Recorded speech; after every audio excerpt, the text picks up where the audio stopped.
jungle. Ladies and gentlemen, now we will have the photo session. To the keynote speakers, the rector, vice rector, the lecturers, the dean, and all participants, please turn on your camera. Please stand by and turn on your camera. To the committee, please take this picture. Please turn on your camera.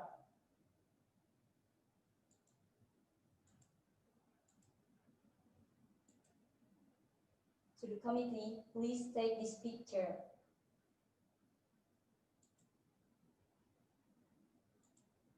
Please turn on your camera.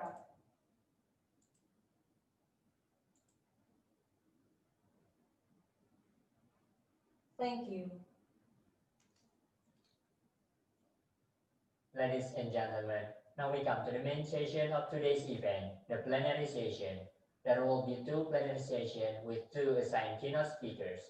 The first plenary session will be with Professor Fuad Abdul Hamied, MA Ph.D. from Indonesian University of Education, and Associate Professor Susan Elizabeth Timis from Bristol University, with the moderator Alisomsini Maulida from Suryakancana University. Then Associate Professor Susan S. Cho from Nanyang Technological University and Professor Betsy McDonald from Trinidad and Tobago University would be in the second plenary session with the moderator Anissa Sofarini MSc from Suryakancana University. Now we would like to invite Alisomsini Maulida MPD as the moderator of the first plenary session. Alisomsini Maulidi, the time is yours.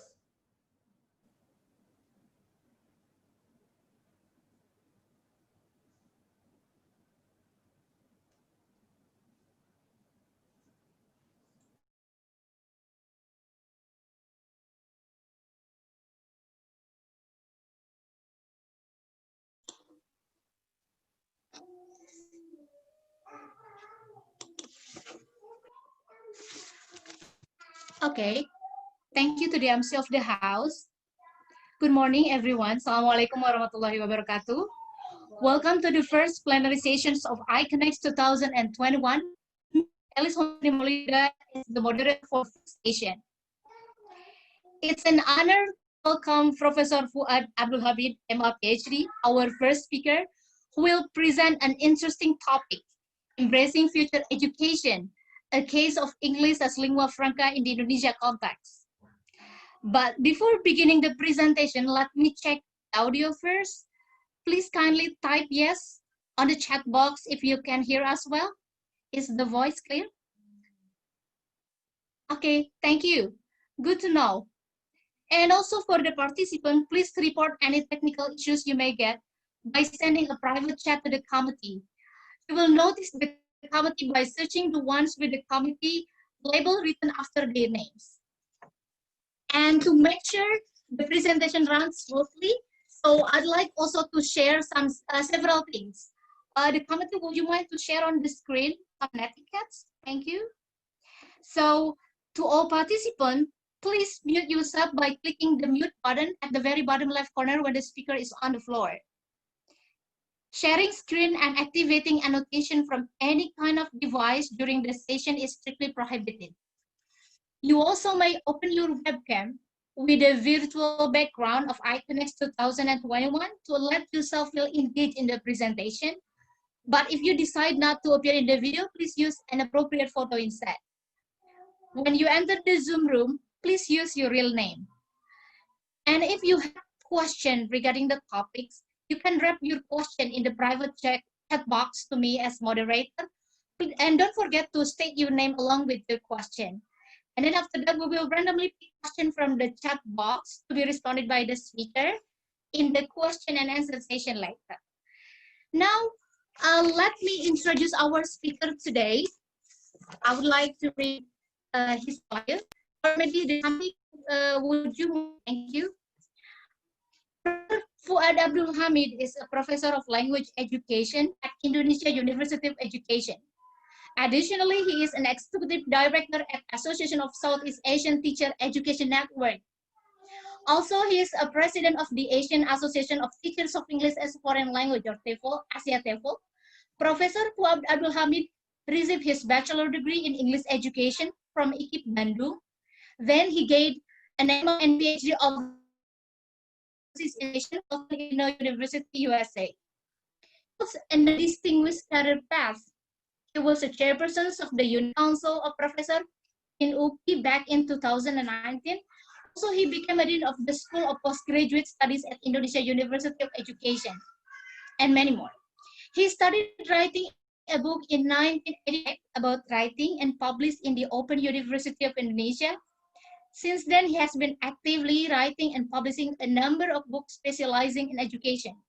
Moreover, he has conducted extensive research in the field of English as foreign language, including author and co-author of a number of Scopus Index publications.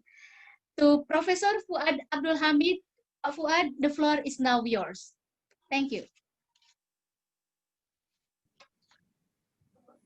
Okay. Thank you, Alice, Maulida. Bapak. Ladies and gentlemen, very good morning to every one of you. I also would like to address, if Pak Rector is still here, Professor Dwi Priyatno and Dean Dr. Munawar Rois, and Chair of the Department of English and Secretary Dr. Nia Kurniawati, still a candidate, I know, not a doctor yet. Very good morning to Assalamualaikum warahmatullahi wabarakatuh.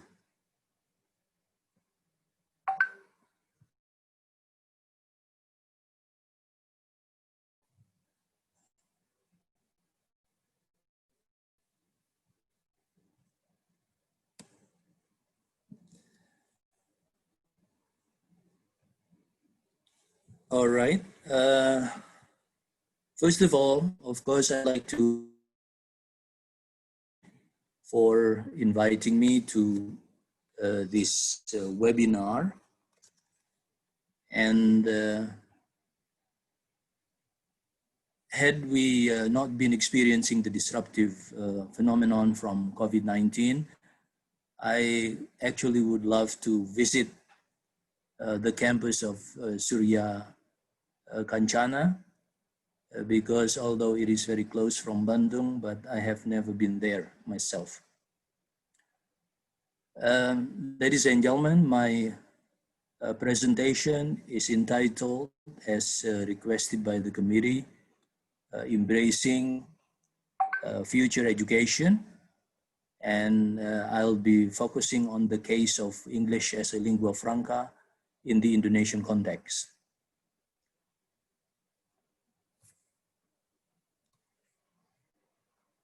My presentation will basically highlight basic issues in the multilingual context of Indonesia. And then I will be discussing the language policies, of course in brief, as covered especially in the existing rules and regulations in the country. And then I will discuss points to ponder in regard to the suggestion of switching from English as a foreign language approach to that of English as a lingua franca. My presentation will then be closed by summarizing points that hopefully could become some kind of practical guides for not only teachers of English, but also for policymakers, if some of you are here right now, especially in our schools throughout Indonesia, in embracing future education, to borrow the theme of this webinar. Ladies and gentlemen, let me give you highlights of the multilingual context of Indonesia. Currently, there are more than 700 living languages spoken in Indonesia. And we know that 18 of which are used by more than 1 million speakers, such as Indonesian, Javanese, Sundanese, Maduris, Minangkabau, Buginese, it should be Bugisnese, Palembang, Malay, Banjaris, Acehese, Balinese, and Betawi.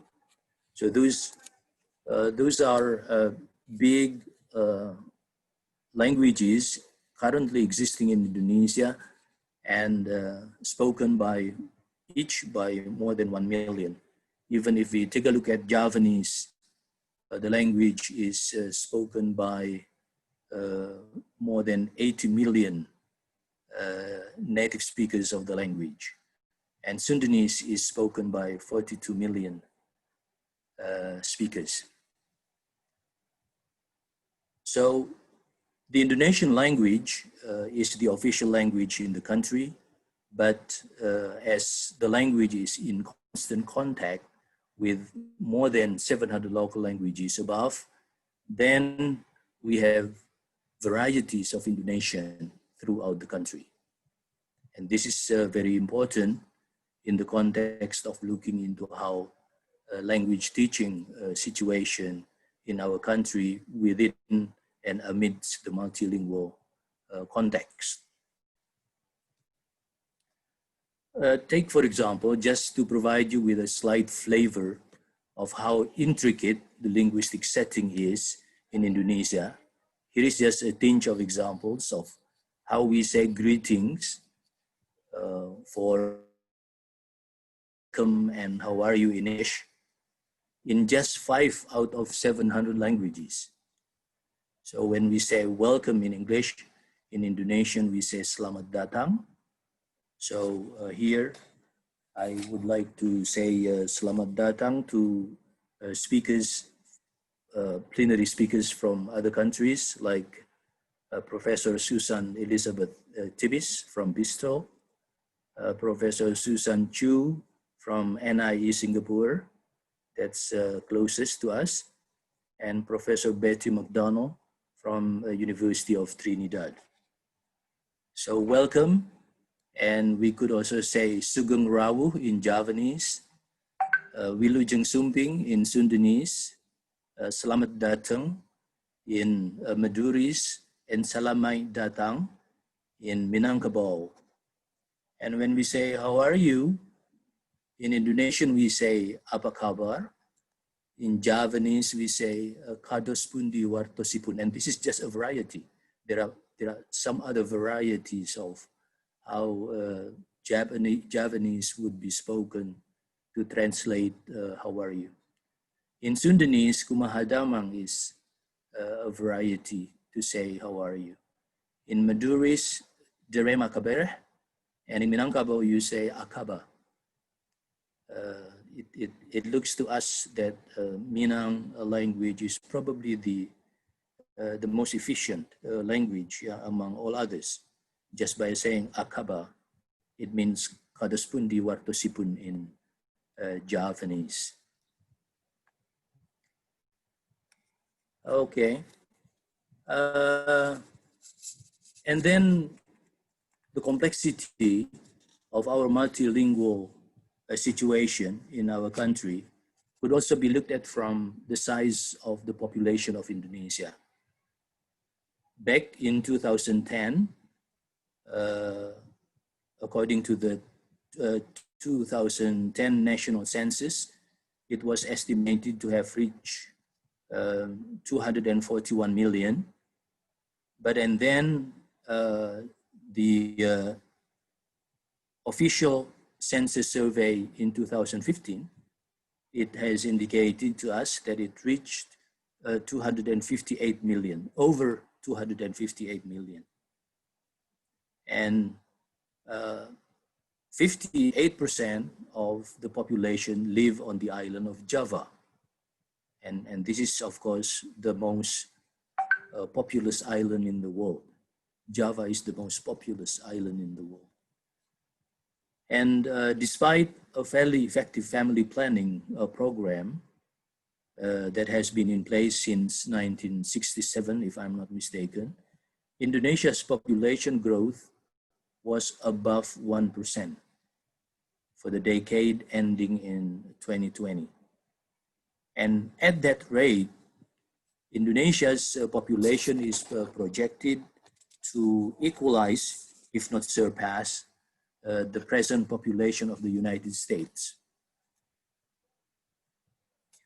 Now, with this large size of the population, plus the geographical setting of Indonesia, which is the archipelago, we become multilingual with more than 700 local languages, and bringing about so many Indonesian varieties. So the Bahasa Indonesia is not only one variety. It could be as many as the local languages existing in our country. We used to believe that there should be only one standard Indonesian and all other varieties were considered deviant. But the fact is that we just have to face the reality that there are so many varieties of the Indonesian language. Our linguistic and our socio-linguistic facts are not at all as simple as that and cannot be looked at in a simplistic manner. If we take a look at our children, most Indonesian children have been exposed to more than one language since their early age. The same way, at the global setting, now we can say that most at least been exposed to more than one dialect, at least one dialect, not one language, and many have a linguistic repertoire that have been, that could include a range of variable features. Therefore, in the case of English, we have varieties of English. We have Englishes. And in Indonesia, we have varieties of Indonesian. And in the world, we have varieties of English. So this is quite an analogy to us. As regards Englishes in the world, we have been enlightened since the early 1980s by the works of so many gurus, so many experts in linguistics and language teaching. Take, for example, Henry Widowson, with his very influential idea on teaching language as communication back in the early 70s. I still remember when I was in the first year in my undergraduate program at IKIP Bandung, I was introduced to the book written by Widowson entitled Language as Communication, which was published in the early 70s. And the interest is of maintaining global mutual intelligibility. And then we have been introduced to Andy Kirkpatrick as well, whose idea of English as Asian language, and with his lots of research in how English is used in Asian regions. Jennifer Jenkins, with her, I think, lingua franca core, emphasizing the importance of finding out what non-native speakers do when talking in English to each other in international context, rather than transmitting native speaker to native speaker use of English to non-native speakers. We also have Kingsley Bolton with his keen interest in comparing approaches to ELF in the Asian context. Barbara Seidelhofer, who is very much concerned with the concept of English as a lingua franca, and she looked into implication for the teaching and learning of the language. Anna Moranen, with her corpus approach to English as lingua franca, And there is another friend from Japan, Nobuyuki Honna, whose publication was mostly on English across culture. So we have been introduced to also other experts like Alistair Pennycook, Braj Kachru, David Crystal, David Gretel. I was very fortunate to meet all these gurus, especially during the fourth English as a Lingua Franca conference in Hong Kong in 2011. I was honored to be invited as a keynote speaker in that conference.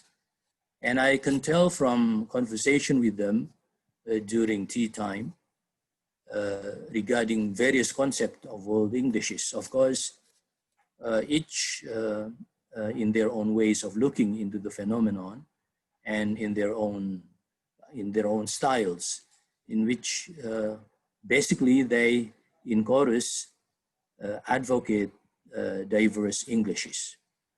So the concept of diverse Englishes. So ladies and gentlemen, when we are talking about languages, including English and Englishes, of course, they carry not so much their words and grammar as cultural form and content. And in this respect, I'd like to borrow a thought-provoking question from two leading economists, Cohen and DeLong, who in their book published in the year 2010, the title was The End of Influence, put forward a question: what happens when other countries have the money? And I could query with a similar question with regard to the English language. When countries use English, we can see how economic competitions right now in the world have been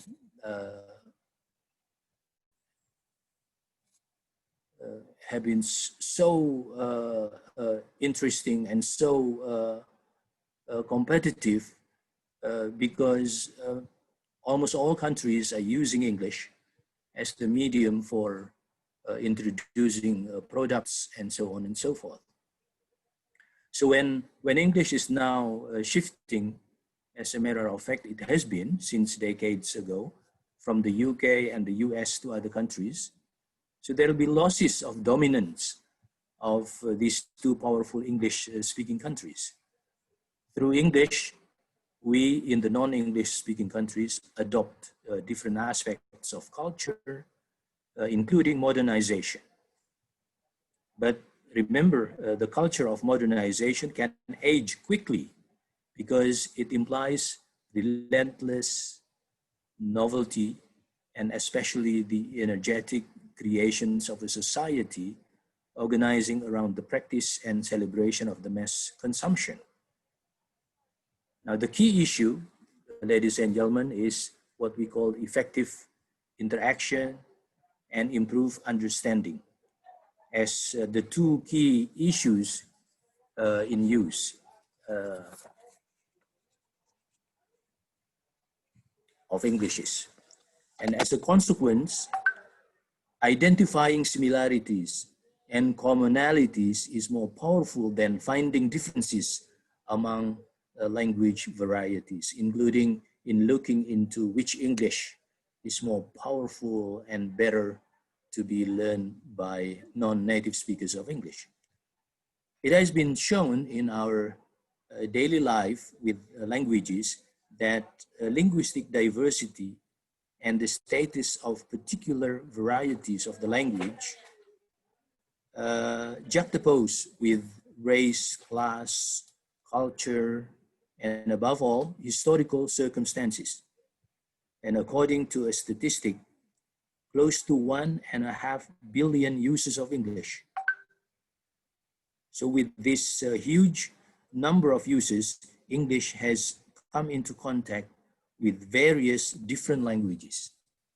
So no wonder educators are increasingly feeling the need to redefine the concept of standard English. and also the concept of standard English and the larger socio-political context fostering English itself. See, at 1.121 million speakers of English, and English then is the most widely spoken language in the world, no wonder. And here is a comparison of number of speakers of most spoken languages. There are 378 million native speakers of English, 743 million non-native speakers in the world. And if we listen to every conversation happening in the world, only 4% of the conversations involve only native speakers, and the rest involve at least one non-native speakers. So this is a very important context and situation. And there is a specific property of world Englishes. That is the word inclusivity. Inclusivity could be defined as a tendency to go beyond what is known, definite, and comfortable, to take into account different cultural and theoretical backgrounds, different points of view, different and even opposing values and arguments. So this approach should involve not merely the description of national and regional varieties, but many other related topics as well, including contact linguistics, creative writing, corpus linguistic. Now people have been talking about multimodality, influence on language understanding. And we have been introduced to various different terminologies, metropolitan standards, colonial standards, regional dialects, immigrant Englishes, jargon Englishes, hybrid Englishes, and so on and so forth. Okay, so the issue of the language policy now, especially in Indonesia. We have been taught how to live in harmony within the multicultural setting. And the position of the Indonesian language in Indonesia is approximately, to me, analogous to the position of English in the world. So therefore, anyone concerned with English across cultures could learn from the Indonesian language across cultures. Why? In Indonesia, as I mentioned earlier, the Indonesian language is spoken by speakers of more than 700 local languages, and therefore we could have as many varieties as the number of local languages existing in our country right now. So let us now see the language policy as indicated in various constitutional and political documents in our context. So if we take a look at our 1945 Constitution, so constitutionally speaking, we Indonesians are very much concerned about the significance of the phrase across cultures, nationally as well as globally. So the 1945 Constitution preamble has underlined the goal of establishing the country to form a government of the state of Indonesia, which shall protect all the people of Indonesia and their entire native land, and in order to improve the public welfare and to advance the intellectual life of the people and to contribute to the establishment of a world order based on freedom, abiding peace, and social justice. And therefore, this has been further delineated in Article 32 in the Constitution, saying that one of our goals of the nation is to advance the national culture of Indonesia, to cultivate and develop cultural values, to respect and cultivate regional languages as a cultural treasure. So if we take a look at especially in educational settings, as stipulated in Law number 20, 2003 on the National Education System, Article 33. It has been set forth that the Indonesian language as the state language shall be used as a language of instruction in the national education, and that a foreign language could be used to support the ability of a student in the language. Okay.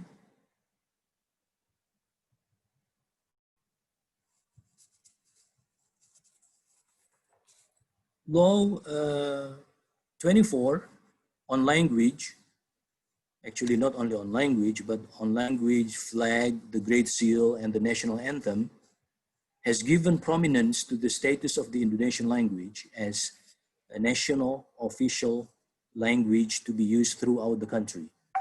And even the regulation mentioned that it is meant to strengthen the unity and oneness of the nation, to safeguard the dignity and sovereignty of the Republic of Indonesia, and to bring about order, certainty, and standardization of the language. So the Indonesian language, as set forth in Article 28, shall be used, therefore, in official speeches by President, Vice President, other state officials, delivered in the country and abroad. So, fortunately, I'm not the president and I'm not the vice president. I used to be president of iConnects, just to correct the moderator when introducing me. So I have lost my presidential post in iConnects. So I am now in a kind of syndrome because I have lost my presidency just 2 months ago in iConnects. But my successor still calls me as President Fuad. So that's encouraging for me. So when you are president, when you are vice president and other state officials, when delivering a speech, it should be in Indonesian, not in English. So be careful with that. Currently, if we take a look at other countries, when talking about cultivation of the national language, many countries use 2 languages in the signboards or information boards in their public spaces. Take a look at in Korea, in Japan, for example. And we are all expected to implement the same thing as mandated by law number 24, 2009. And this law, if we are talking about the essence of the law is number 1, to prioritize Indonesian as the state language. That's number 1. Number 2 is to preserve regional languages, local languages. But number 3 as well, to master foreign languages. Okay, so that's the essence of the language law. So we have witnessed that the varieties of the Indonesian language are well accepted and used throughout the country. So the principle of which is, as long as the interaction and communication among members of the community could run well as expected. Why? Because, for example, a Javanese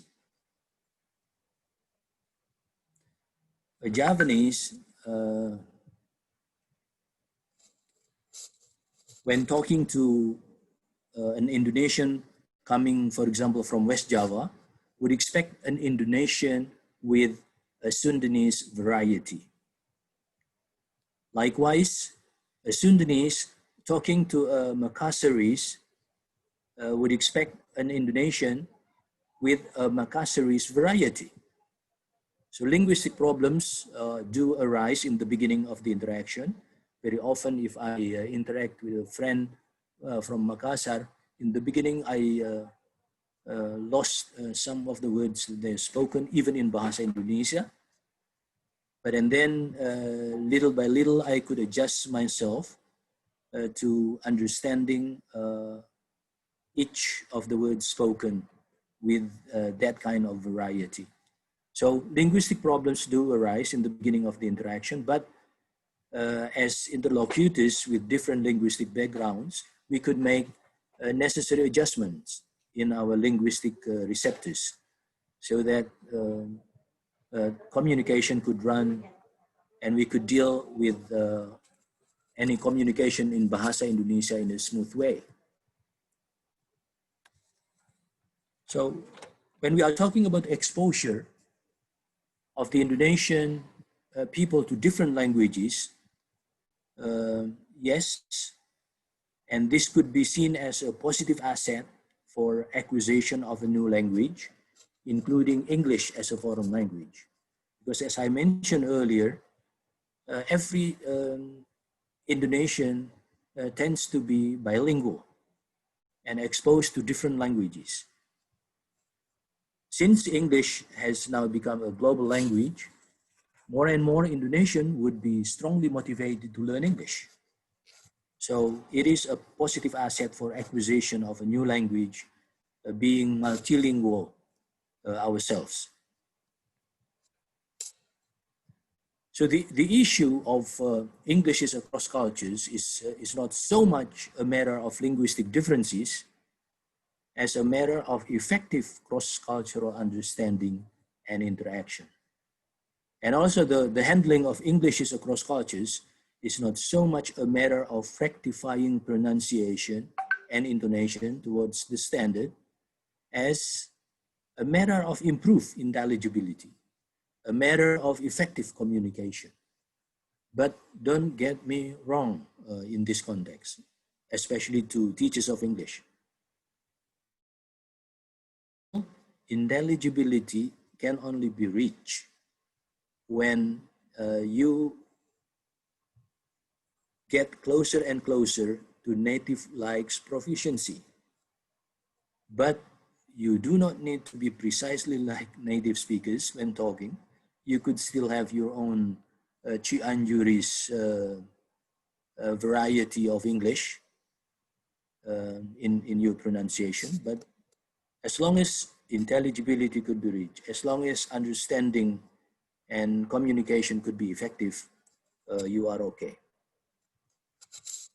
So I am in the same position as Tiso regarding English as a global language. So learning English is essential. English has become the most widely taught language in the world. And in many countries, English has become a required subject for all students, often starting at very young ages. And now here in Indonesia, in our Indonesian schools, English could be taught as early as at the primary school level. And as English has been taught globally for various different purposes, we can no longer use only one approach to teach language. So individual language rights, collaboration in a global community, and respect for diversity and multiculturalism must be appraised.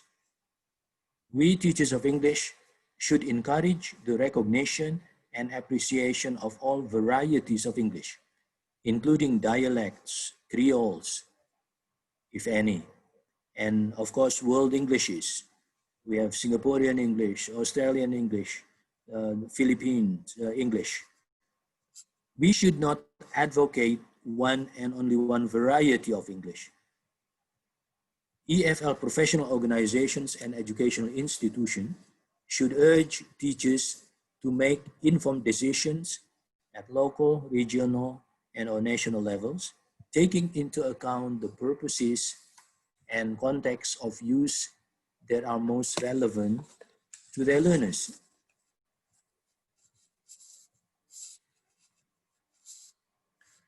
So some of you probably have been introduced to this new book published in 2018, entitled Teacher Education for English as a Lingua Franca, Perspectives from Indonesia, edited by Subhan Zain. In this book, Andy Kirkpatrick says that now the time is right to switch from English as a foreign language to English as a lingua franca. The term foreign language is commonly understood in terms of the amount of input in a foreign language classroom. So in a foreign language classroom, there are commonly insufficient input conditions, such as limited exposure to the target language in the classroom. Take, for example, at our schools, with exposure to English not more than 4 hours a week, the terms EFL seems to be appropriate. But determining input solely through school hours is oblivious to socio-linguistic reality. Some kind of narrow-minded perspective. Why? Take, for example, with tremendous advancement of information and communication technology, exposure to English is a daily phenomenon in many Indonesian homes right now. All of a sudden, my grandchildren speak English at home, and I do not teach them English myself, but they learn from television programs. So with Indonesia being one of the largest users of the internet, a substantial portion of Indonesians have daily exposure to English. And remember, Indonesia has become part of a global linguistic movement characterized by the highly changing nature of English language interaction through globalization and the dynamic and complex relationship of users of English who do not speak it as their mother tongue. So therefore, take for example, in ASEAN, there is a need for Indonesian to communicate with counterparts rather than with the native speakers of English. So this is the place of ELF, of English as a lingua franca. In the English as a lingua franca context, all varieties of English vary as users exploit their pragmatic options to express themselves. Therefore, the goal of English instruction is no longer for learners to acquire native speaking proficiency and to sound like native speakers in the traditional meaning, but to help learners use English for communicative purposes in lingua franca situations. And this is how English as a lingua franca perspective fits into the Indonesian context. So the challenge of adopting a multilingual perspective in language teaching is not to describe and codify the linguistic resources used by the ideal multilingual speaker. However, there are considerable challenges and, of course, implications when adopting a multilingual perspective.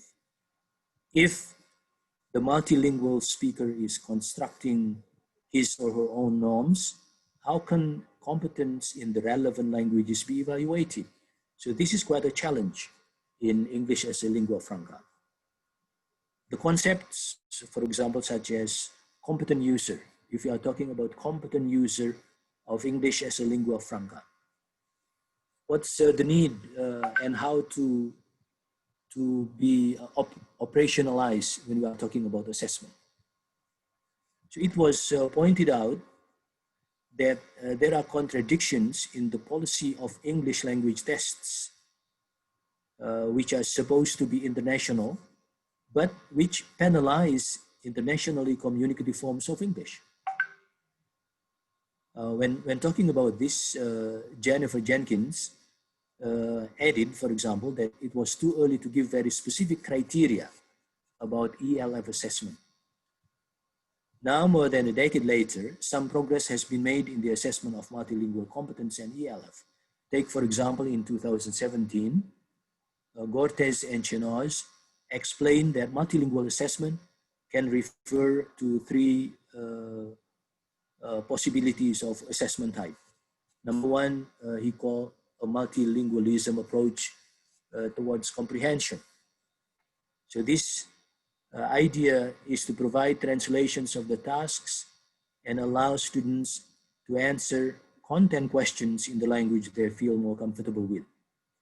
So this type of assessment has been carried out in different contexts with immigrant students. This type of multilingual assessment reflects the multilingual speaker's knowledge more accurately and contributes to higher scores in an academic content. This type of assessment can work when assessing content rather than language. And then the second type is multilingualism approach towards multilingual scoring. And this approach would be based on assessing two or more languages separately, but combining the scores to consider the total competencies of the multilingual speaker. And the third one is called a translanguaging approach to assessment. This approach, which has also been used to assess multilingual competence, implies looking at the different languages and translanguaging not only when scoring, but also during the assessment process.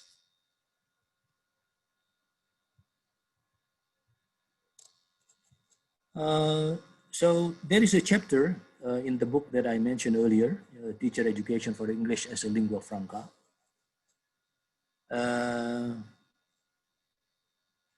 I, with my co-authors, discuss policy recommendations in this book on enhancing the quality of local Indonesian teachers in the ELF era. Our discussion starts with the need for a reorientation of the overall purposes of the teaching of English as a lingua franca to respond to international communication. Then it continues with an argument for more systematic efforts to empower teachers and students as both learners and users of the English language. The chapter offers also policy recommendation on the quality enhancement of English teachers. And it argues for policy innovations to support teacher education in the English as a lingua franca era that is responsive to changing needs and contextual demands. The first recommendation is on the need to reorientate the objectives of English language education. So the focus of classroom teaching is to provide students with exposure to various English accents relevant to the context and to develop students' intercultural competence. So the adoption of the ELF approach to the teaching of English provides additional benefits, including making the English language closer to the lives of teachers and learners of English. The teaching and learning of English as a lingua franca would create a sense of relevance to both local teachers and students alike. Our second recommendation is on the importance of empowering teachers and students as ELF users themselves. So we emphasize a working knowledge of the English language for communicative competence in multicultural environments as being very important. And given this thinking, our educational system should pay more attention to providing exposure to intercultural competence. However, this is of course a major challenge given the fact that most schools in Southeast Asia, including Indonesia, simply do not have the educational resources to empower their students in learning English. We are talking about inadequate resources and budget, large class sizes, low proficiency level of teachers and students. And all of these pose some real challenges to achieving high levels of English use across Southeast Asian society. Considering that many challenges may hinder the effort to improve teachers' capacity building, pre-service teacher education in the ELF context should be designed and managed with empowerment ideas in mind.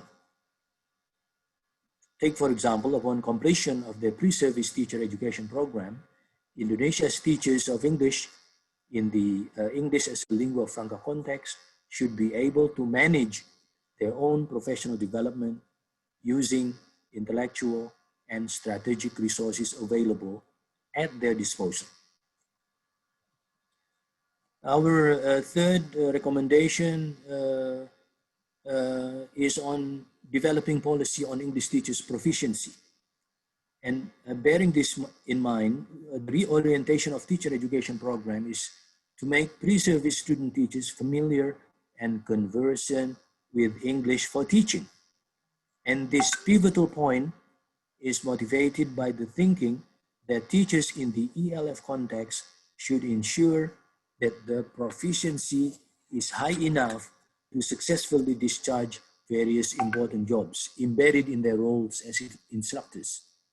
We know that there are at least four important roles of the English teachers: as a model language user for students to observe and learn from, as a model language learner, him or herself, as a task designer, and as a learning facilitator. So, considering the complex system and its complicated division of roles and responsibilities, thinking about neatly drawn lines of commands and flows of financial support is daunting in our context in Indonesia. Concerted efforts, however, should be made if the overall system is expected to grow, and a flow of support for systematic development is to reach the targeted beneficiaries. In what follows, a general recommendation will be put forth.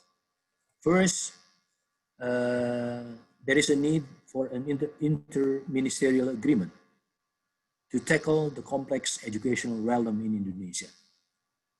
Current research has established that the development of science and theories in humanities, including teacher education, are context-specific. And given distinct activities and theoretical models, as well as empirical verification of the models of teaching and pedagogy, should be supported financially with guaranteed availability of the necessary budget every year. And this is where an inter-ministerial agreement plays its role. So in brief, so when we switch from an EFL approach to ELF approach, we need a reorientation of the overall purposes of the teaching of ELF. Exposure to various English accents relevant to the Asian context, and to develop students' intercultural competence accordingly. And also to bring to the fore utilitarian values of learning English for both teachers and students. Tasks relevant to the use of English in our context and materials incorporating the existing cultures.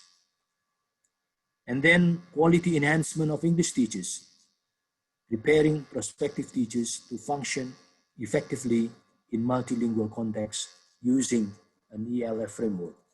And there is also the need to support teacher education in the Indonesian context through the establishment of an inter-ministerial coordinated body and a national board of teaching and certification.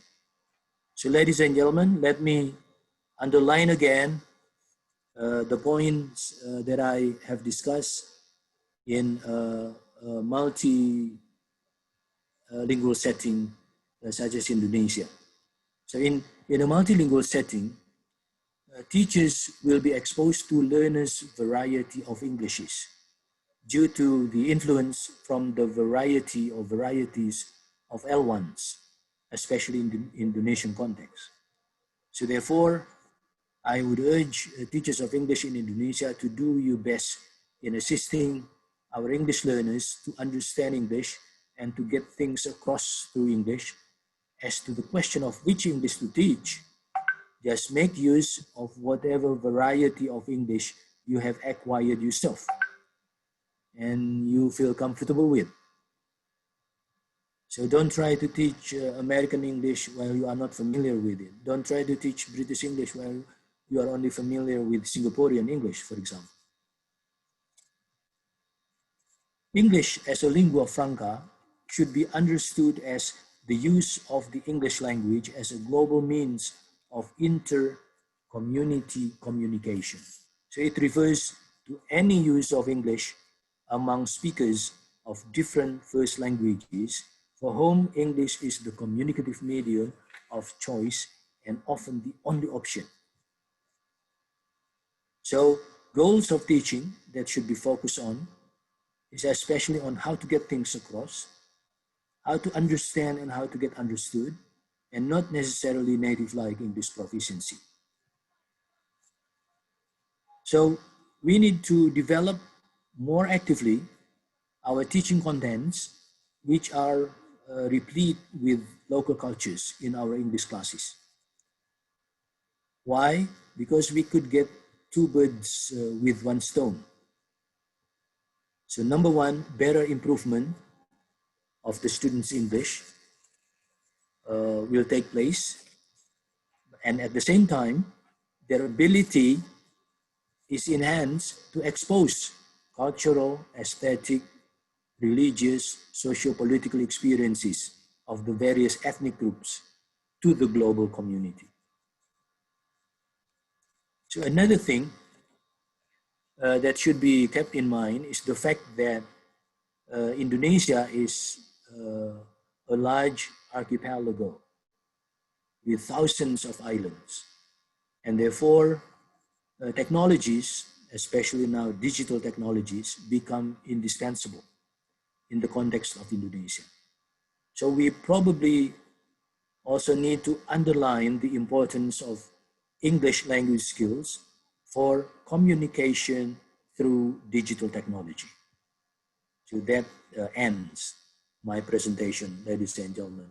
Thank you very much for all your kind attention. Good luck to your webinar.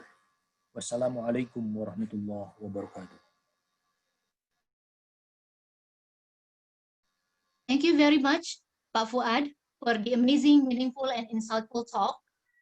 All the participants have surely got a lot of benefits from your talk about embracing future education, the case of English as lingua franca in the Indonesia context. And we will now open question and answer session. Again, you are allowed to type question in the chat box and send it privately to me as moderator. And don't forget to put your name along with the question. And after that, we are going to pick randomly some of the questions to be responded by Pak Fuad. And in fairness to the speakers and other attendees, only one question per person, please. And we already have got several questions, Pak. Okay, I would like to read, maybe we will look at the time availability. And the first question is from Benny Krisdiantoro from Universitas Harapan Bangsa Purwokerto. And his question is, the fact that local languages are considered less prestigious than Indonesia is undeniable. As one of the globalization effect, sooner or later Indonesian will be rarely used by the Indonesian people because they prefer to use English in all areas. And it is a must to use English in order to survive. As teachers and parents, what and how could we cope with this problem? And about the language English class, should we use both Indonesian and English, or fully Indonesian or fully English? That's the question from Pak Benny. To Professor Fuad Abdul Hamied, please respond to the question from Pak Benny. Thank you. What was the last sentence in the question? The last sentence is about the language used in English class. So should teacher use both Indonesian and English, or fully Indonesian or fully English? Okay.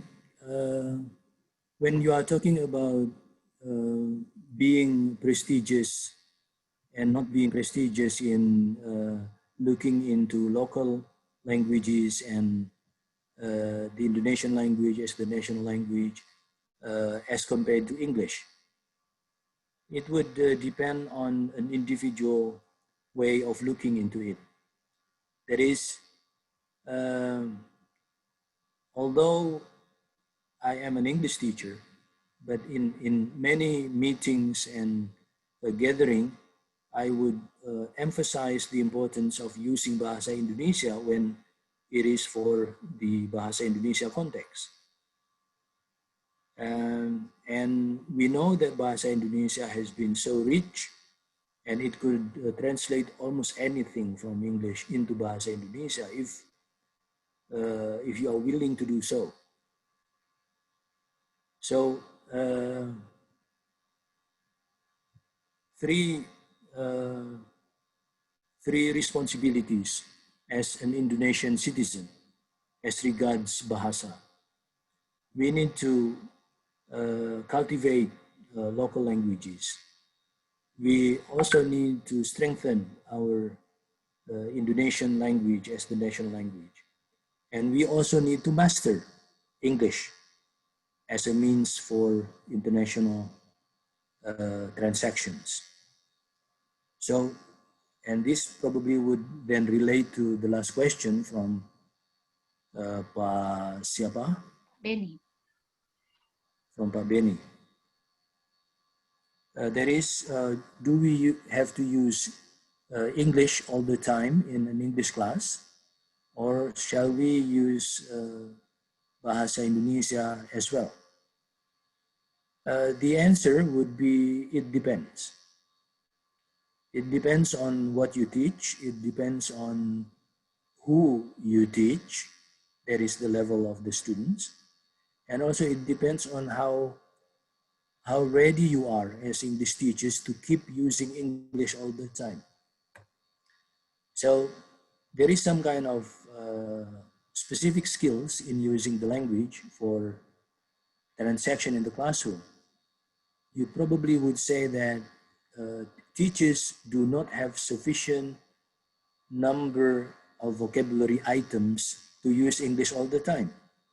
But that's not correct. There is what we call the so-called strategy competence, competency strategies, which is by using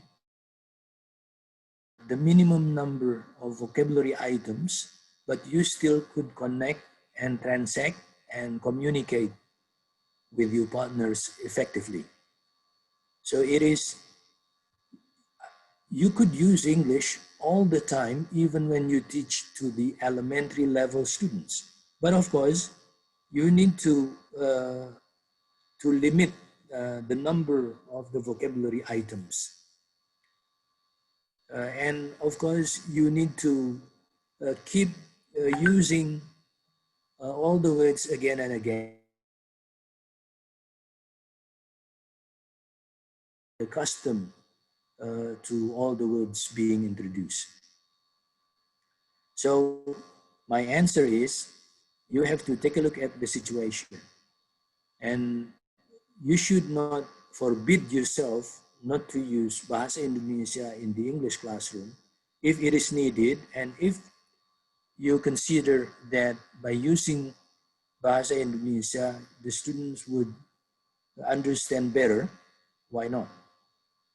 So no forbidden items or languages in the classroom, depending upon which one is more effective for your reaching the aims of your teaching activity. Next, please. Okay. Thank you, Pak Fuad, for giving a comprehensive and detailed answer to Pak Benny's question. And now let's move to the next question from Fitri Astar. Actually, this is not in a form question, okay, but let me try. So, I would like to know Professor Fuad's thought about our official language compared to others' official languages. Someone said that if we want to compete and be success in other country, understanding the language is a must. But if we want to make people from other countries to come to Indonesia, we should not make our language standard too high for them. It sounds a little bit unfair, yeah. Okay, so so what Fitri wants is she would like to know Pak Fuad's thought about that statement, that if we want to compete and be success in other country, understanding the language is a must. But if we want to make people from other countries to come to Indonesia, we should not make our language standard too high for them. Okay, I understand what the question is. That is, why do we have to be tested English because we want to study abroad? But when people come to Indonesia, they are not tested the Indonesian language. And people come here and work in our context without being tested. So it's a matter of, number one, a matter of policy. But of course, number two as well, a matter of flexibility. Let's say if we are inviting an expert from the US to teach English at Universitas Suryakancana, do you need to test that person Indonesian? I don't think so. Because when we are talking about flexibility and the necessity, he is going to teach English here. And of course, his ability or her ability in Bahasa Indonesia will develop automatically when the person has been residing here for some time in Indonesia. So, but now, little by little, the policy on using Bahasa Indonesia as a filtering mechanism has already been set up by Badan Bahasa. They have the so-called tes Bahasa Indonesia bagi penutur asing, has already been published and used and administered. I don't know how much and how it will be a requirement for anyone working in Indonesia to first of all take that kind of test. As when you are going to study abroad, being tested English. Okay? Okay, Pak. Thank you for answering the question from Pitri. And this is the third question from Anissa, Suryakancana University. It is stated in the presentation slide that the goal of English instruction no longer native speaking proficiency. How if the goal is to equip English instructors to be? Surely they are in need to have sufficient native speaking proficiency to create an ideal English instruction, since English is the standard of the instruction design. That's the question from Anissa. So, because it is stated that the goal of English instruction no longer native speaking proficiency, but how if the goal is to equip in English instructors to be? Okay, that's a different situation. When we are talking about no longer native-like proficiency is needed, we are talking about the teaching of English in general. But when you are talking about teaching people to become English teachers, that's a different story. I always emphasize in my classroom, you guys, you are English teachers. You have to learn how to pronounce each and individual word in whatever you have in your writing correctly. And try to be as close as possible to native-like ability.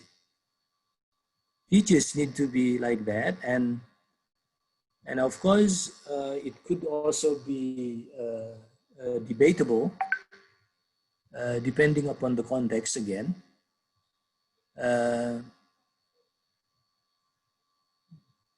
But at least in terms of intelligibility, in terms of understandability, should be get closer and closer to native-like proficiency for teachers, okay?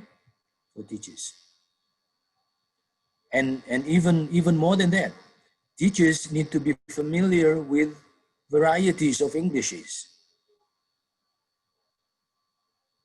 Take, for example, if you are teaching a group of potential workers to be sent to Singapore, then you probably need to learn a lot about the English variety as used in Singapore.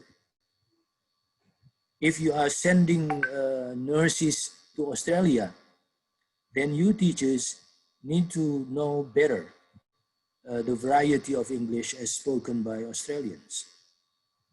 So teachers need to be capable of even not only knowing a native like British or American English type, but even more than that, depending upon sending your students where?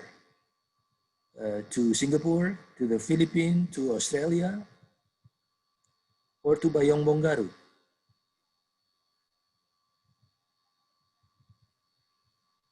Okay? Okay, thank you, Pak. So it will always depend on the purpose and the situation and the context. Okay, thank you for your comprehensive answer. And I think those all questions that I've got here. So, all right. Thank you, Pak Fuad, Professor Fuad Abdul Hamied. Thank you very much. Okay, from Indonesia University of Education, for having delivered an outstanding and insightful presentation and clearly answered the question from participants. It was a pleasure to have you on floor, Pak.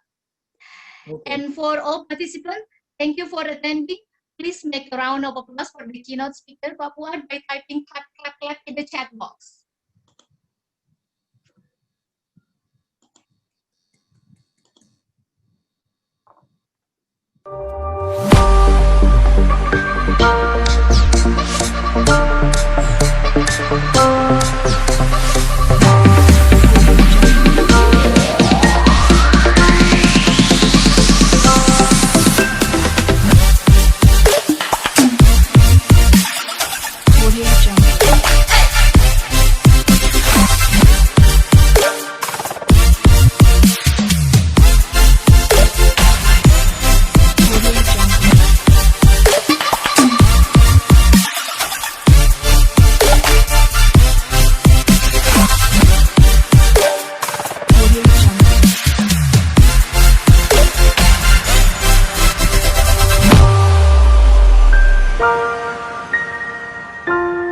Audio Jungle.